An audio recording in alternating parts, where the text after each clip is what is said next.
We have different turnaround time, obviously, based on different tests that we do. Blood has a much faster turnaround time. For TB, we have some technologies that allows us to do our manipulation and get a result for at least within 2 hours. But then we need time. We need to account for the time it takes for the sample to get from the clinicians to the lab. Usually some of these samples, they are from far to reach clinics, for example, or they are in the hospital, but they're still a distance. So what we inform our client is that we give them, for TB specific test, we give them 48 hours. Yeah, so that we can give them a test. Although the actual testing process, usually it's much less than that. And then we are able to get the results in a much shorter period of time. So if the patient it's a very urgent sample, and then the patient needs results immediately within an hour, for example, we always encourage our clinicians to always just call and reach out to the laboratory and be like, look, I've sent this sample. It's very urgent. This patient is critical. Will you be able to do this manipulation immediately? And we'll be able to do so.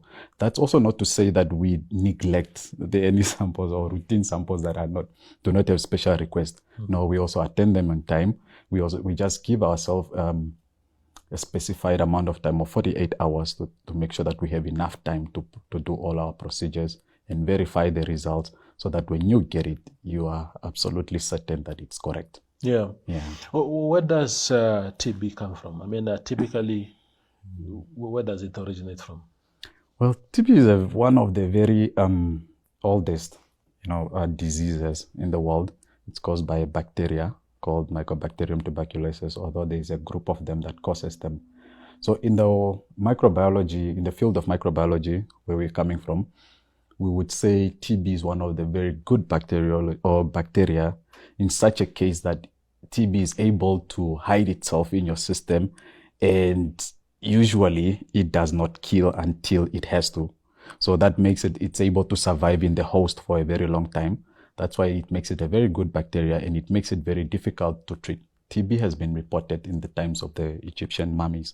They have discovered it then already, and we still are faced with the same challenges of TB, right?